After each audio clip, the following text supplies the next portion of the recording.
Hello, everyone. Welcome back. Hopefully, you can hear me. Let me know in the chat box if you can hear me, and then I'll just continue. I have a very poor connection today. I'll try to fix this in the next session. Okay.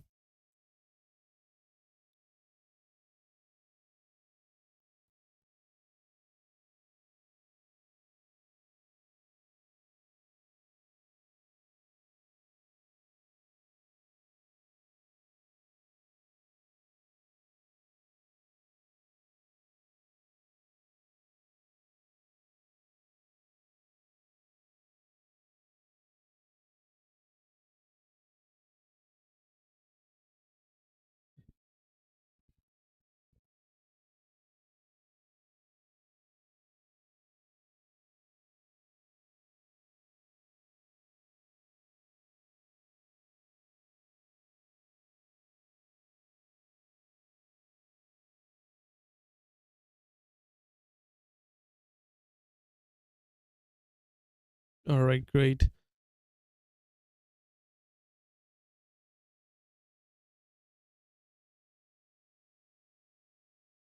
Okay. And if you have a parasympathetic, if you get a parasympathetic,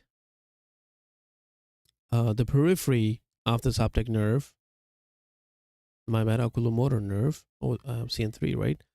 If you get the palsy of the periphery, which is the parasympathetic, you are going to get these features, which are you will not be able, you will have a diminished absent light reflex, because if you recall, light reflex needed the CN3, right? Uh, okay. And on top of that, you are with very high yield. That is this thing right here, blown pupil. Here is the blown pupil, and here is the important thing is ptosis. Okay.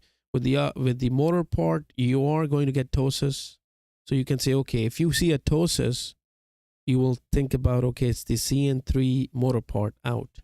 I mean, you will get something similar in both of them. If you look here, down and out gaze, in both you're seeing that.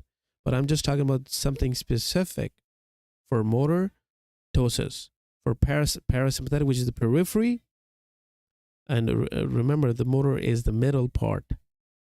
Let's just draw that actually. So here's the nerve, here's the middle part. This is motor, this is periphery.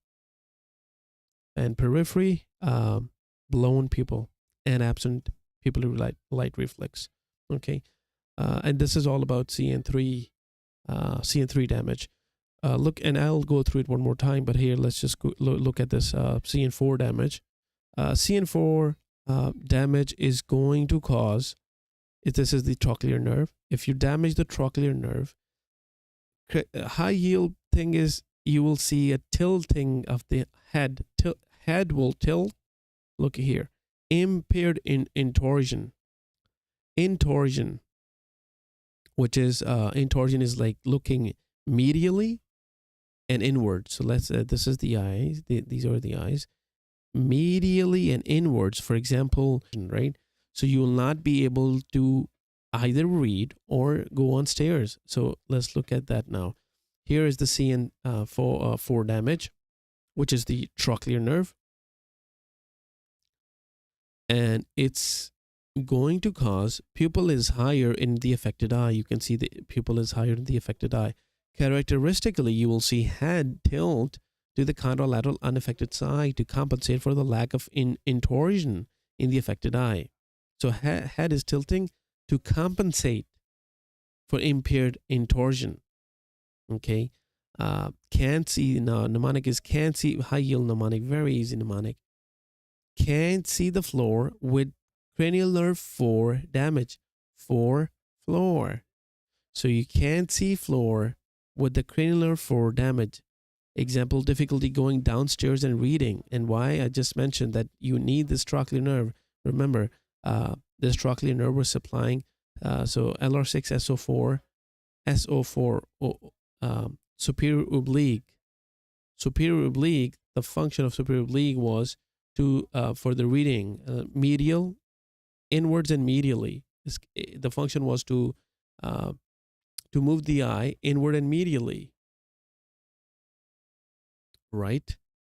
And that is the function of trochlear nerve. Let me just double check something here. Superior oblique, yeah, turns the eye down and in, yeah. So here, down and in. So here's the eye, down and in. That's the that's the superior oblique. For example, reading in, going on stairs.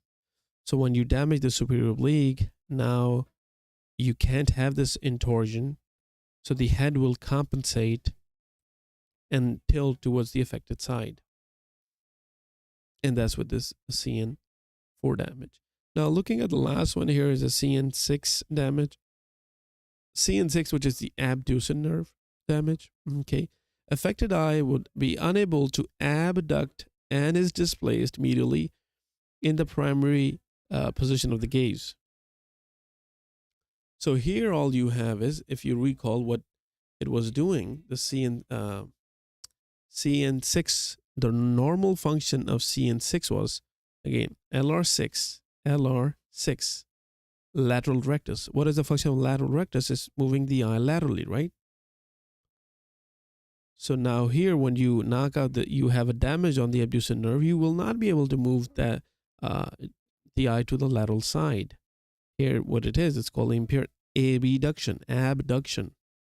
You can move it laterally.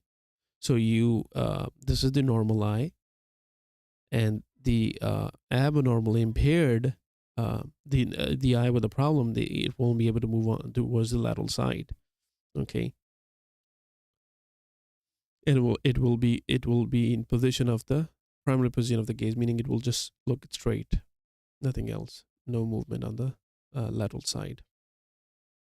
Now, importantly, the CN6 damage is seen in something known as pseudotumor cerebri, which is just increase in ICP, right? Increase in ICP that leads to CN6 damage or CN6 palsy. Pseudotumor cerebri, one of the important cause of this. Okay, and that's going to be all. Let's just quickly go through these nerve damages and palsies and move on to the next one. Erase all of this.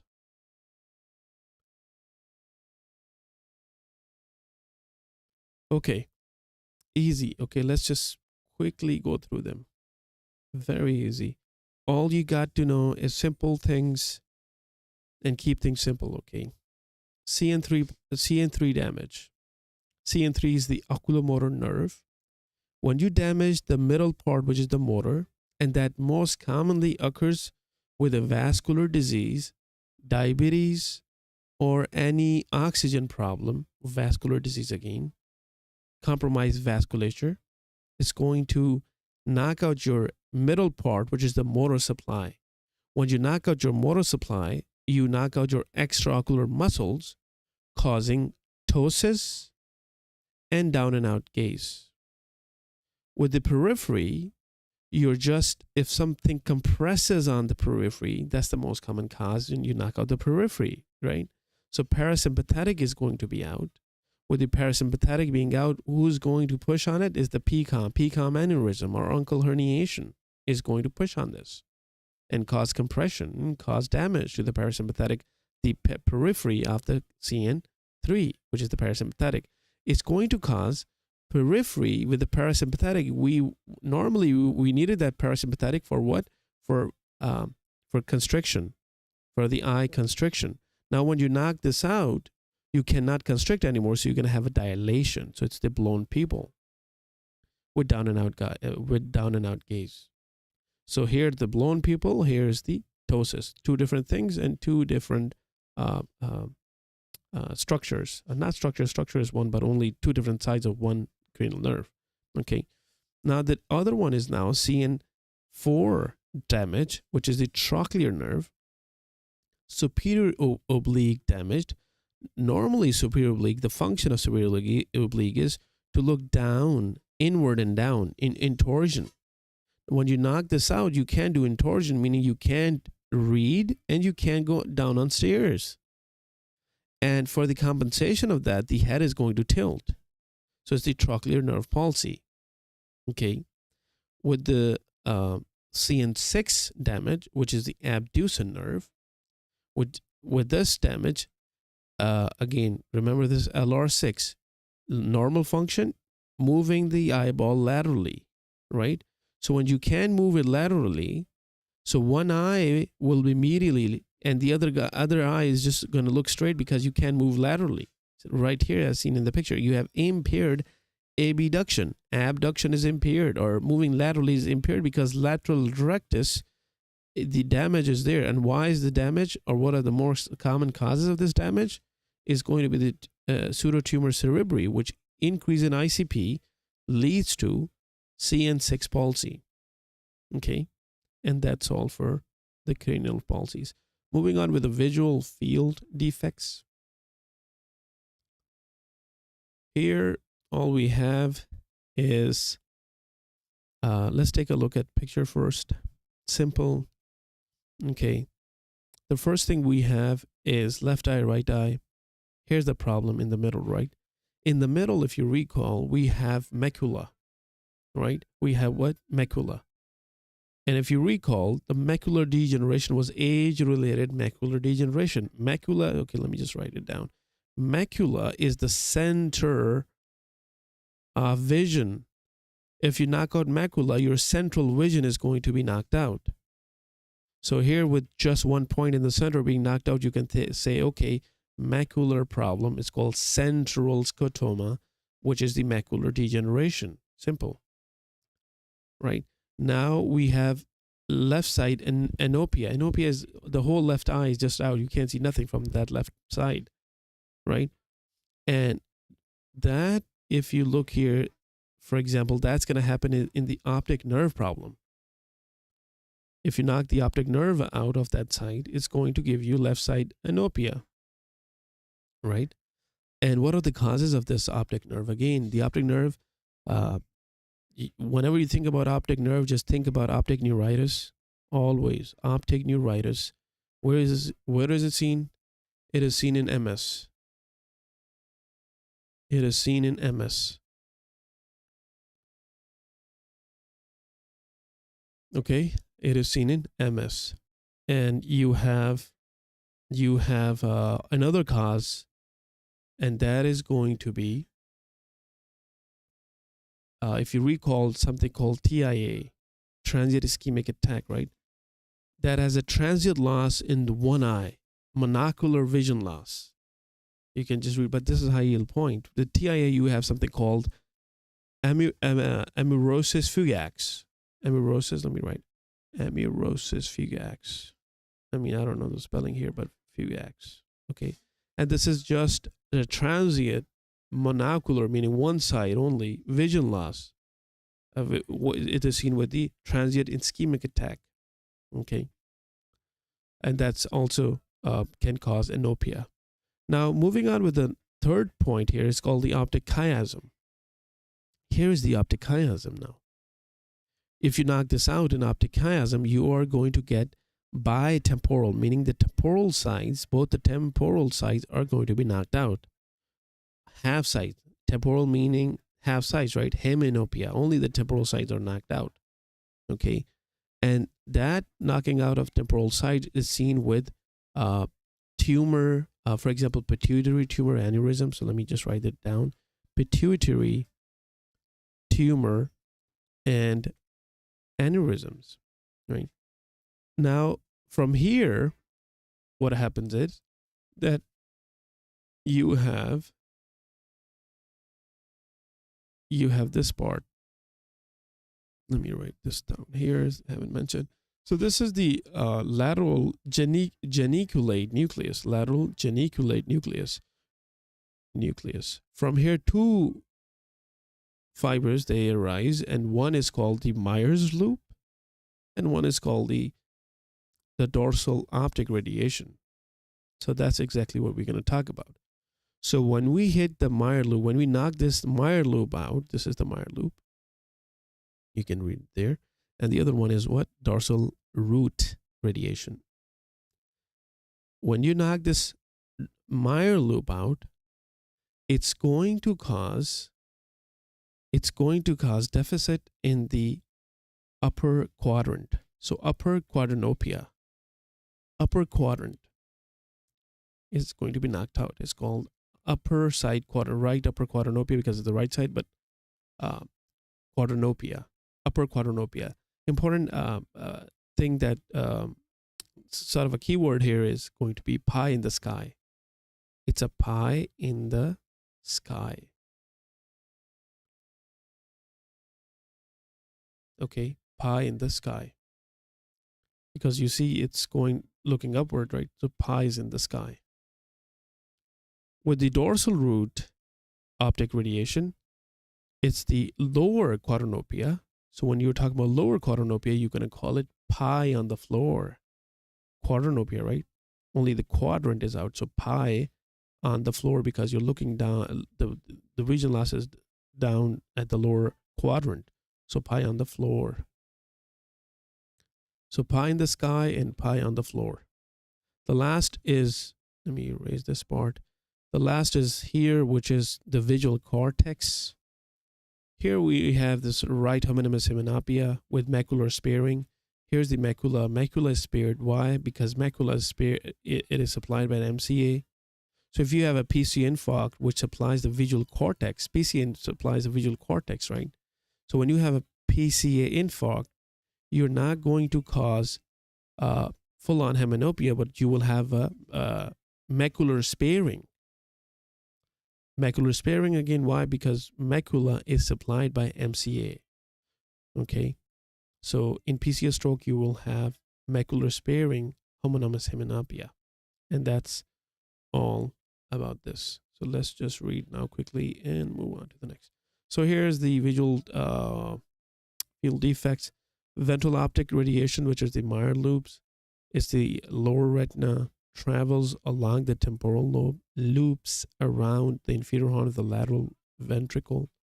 Dorsal optic radiation, the other one, it's superior retina, travels around the parietal lobe. So that's how they are different. Let's just recall this and move on to cavernous sinus quickly here. Let me do this. Better understanding. Simple. Macular degeneration. Macula is the central part. You degenerate the central part of the visual field. You're going to call it macular degeneration, central scotoma, right?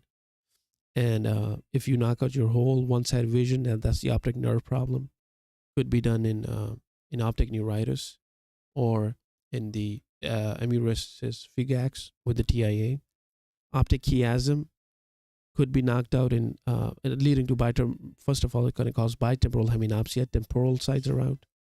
It is seen with pituitary tumor aneurysm, right? Optic tract. Now this is the optic tract. You knock this out, you're going to get right homonymous hymenopia. Okay. Right homonymous hymenopia. With the Myers loop, this is the Myers loop. That's the pie in the sky. With the dorsal root radiation being knocked out, that's the pie on the floor. Visual cortex being knocked out, that's the homonymous hymenopia with macular being spared because MCA supplies the macula. Okay.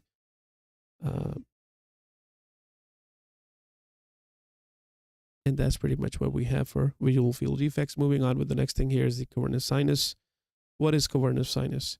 Well, it's the collection of venous sinuses on either side of the pituitary. Blood from the eye, the superficial cortex, leads to the cavernous sinus, goes into the internal jugular vein. Again, blood from eye and the superficial cortex, all this blood goes into cavernous sinus, which all drains into the internal jugular vein. Okay, this cavernous sinus, CN3, 4, 5V1, V2, and 6, plus the postganglionic sympathetic pupillary fibers en route to the orbit, all would pass through this cavernous sinus. And there's a picture down so we can take a look at that. But so these all structures will go through this cavernous sinus. Cavernous portion of the internal carotid artery is also here. What artery? Internal carotid artery is also runs here. So the mnemonic they have is I, tomato, which is internal carotid artery, trigeminal nerve, ophthalmic and maxillary divisions, abducent nerve, trochlear nerve, and oculomotor nerve. That's the eye-to-meadow. So let's take a look at the structure first. So the structures are, here are the structures. So we have internal carotid artery. You see this part, internal carotid. And we have 3, 4, 6. So just, you don't have to, I mean, if you can do the mnemonic, great. If you don't, if you can memorize the mnemonic, just remember CN3, 4, 5, 1, 2, and 6. So 4, 5, 6, right? 4, 5, 6. It's all about the fifth one. CN5 is just one in first and second part, not the third part. But maybe if you just remember this 3, 4, 5, 6, they run into they run within this within this cavernous sinus with this internal carotid artery as well. They run in the cavernous sinus. And why is that important? Well, it is important because when you compress this, when you compress the cavernous sinus, you are going to knock out all these structures, and that's going to give a lot of problem. For example, how can you compress it? Well, you can compress it by any tumor, by any thrombus or fistula. Tumor, thrombus, fistula, anything that compresses the structures, that's going to compress this cavernous sinus, leading to compression of all of these. So they will present with variable ophthalmoplegia. Why? Because you're compressing CN3, 6, decrease in corneal sensation, Horner syndrome, and occasionally decrease in maxillary sensations. Secondary. Why would you have it? Because of pituitary tumor, mass effect, carotid cavernous fistula. Okay, so a tumor, mass, fistula can compress the cavernous sinus, leading to cavernous sinus syndrome, or even within thrombosis within the cavernous sinus can also lead to that, right? Related to infections, right? Spread due to lack of valves in the dural venous sinuses. Now, important point is what sort of infections are we looking at within the brain, right? So the infections, most commonly, the common pathogens for this infection is Staph aureus. We don't think about it, right? I mean, Staph aureus, wow. So infections, most common is going to be Staph aureus being most common that causes it. And you can also think about other, let me just write Staph aureus first. Staph aureus, other than that, you can think about streptococci. Fungal organisms are also important. Let's just write some fungal organism. For example, mucor and rhizophus. Mucor, rhizophus. But these are rare. Most important is going to be the Staph aureus. Staph aureus being the most important cause of infection within this cavernous sinus. And infection can spread from, so you ask, okay, how are we going to get this infection up top over there in the brain, right? So that's the infection can spread as a from the medial third of the face or the sinus. From the if you look here, we have the sphenoid sinuses, and we also have, which is not in the picture, we have the ethmoid sinuses. The infection can go from there, or even teeth. So infection can go from here all the way into the cavernous sinus. Staph aureus being the most common organism, streptococci and some fungal infection organisms are also rare cases, but they're also there. Okay, so let's just recall one more time this thing and move on to the next. All you got to know is cavernous sinus is all about 3, 4, 5, 6, and internal carotid. These structures run within this cavernous sinus. Anything that compresses this cavernous sinus, or anything that there's an infection, the tumor that compresses it, or fistula or thrombosis due to infection, and that can cause problem in these structures, and you will have variable ophthalmoplegia because CN3, CN6 involved, corneal sensation decrease, Horner syndrome, decrease in maxillary sensations. Let me erase this, and you can see decrease in maxillary sensations are also there. And yeah, that's pretty much it for the cavernous sinus and cavernous sinus syndrome. Moving on with the, again, very important topic, that is the intranuclear ophthalmoplegia. Now, intranuclear ophthalmoplegia, here, it's a very simple one if you understand it. But if you don't understand it, then it's going to be huge pain, right? So let's just try to understand it first so we don't go through the pain, right? So all we have in this one is going to be, let's just take a look at picture first, because pictures make sense. Why can't I zoom in? There you go. Okay. So we have this frontal eye field. So frontal eye field is like, okay, I want to look to the left. There's a pizza there. There's a Coke. There's some cheesecake. Something is there, but I got to look on the left side. Okay.